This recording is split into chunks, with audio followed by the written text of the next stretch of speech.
Wag. Isang nakakakilabot sa laki na king cobra ang bumulaga sa amin. Isang tawag kasi sa telepono ang aming natanggap. Sila yung mga nagpapahuli sa isang mabagsik na king cobra. May mga nakagat na daw kasi ito. Ang masakit pa, nagdulot pa ito ng kasawian sa isa sa mga biktima nito. At talaga namang napakabagsik nito. Kita dito kung paano ito manghabol. May pagkakataon pa nga na muntik-muntikan pang makakagat ito. Makikita rin dito kung paano mataranta ang mga taong nakapaligid dito. Kasi sa sobrang bilis gumalaw nito, may posibilidad talaga na maabutan ka nito. Ang kagandahan lang dito, madali lang mapagod ang mga king cobra. Pero wag ka. Kapag lumapad ang ulo nito at diretsong nakatingin sa mata mo, babala ito na aatake na ito. Pero alam mo ba na may ahas na hindi ka kaagad kakagatin? Babalaan ka muna. Ito ang rattlesnake, isa sa pinakakilalang makamandag na ahas sa mundo. Makikita ang rattlesnake sa North at South America, lalo na sa mga desyerto, damuhan at mga mabatong lugar. Ang pinakanatatangi sa kanya ay ang kalansing ng kanyang buntot. Kapag narinig mo ang tunog na ito, ibig sabihin, lumayo ka na dahil handa na siyang umatake.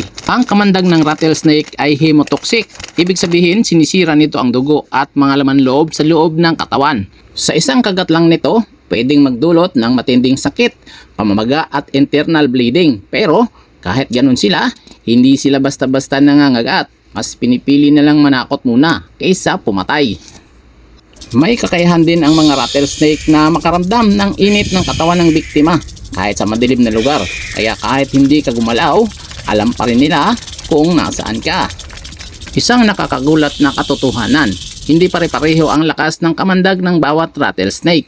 May tinatawag silang dry biting, kagat na walang lason, para lang magbabala. Kaya tandaan, kapag nasa kalikasan ka at may narinig kang kalansing, huwag tumakbo, huwag lumapit, at huwag magpanik.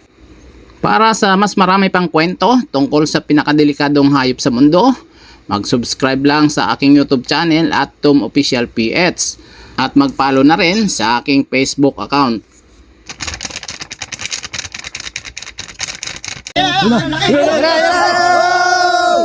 Doon po sa mga nagrurunong-runungan lang o walang alam sa paghuli ng ahas, wag nyo to pong gagayahin dahil pawang mga eksperto lamang ang mga gumagawa nito. Mga bata, wag nyo tong gagayahin. Mga magulang, patnubayan po natin ang ating mga anak. Napakadelikado po ang mga ganitong ahas dahil sa isang kagat lang nito, pwede ka nang mabawian ng buhay.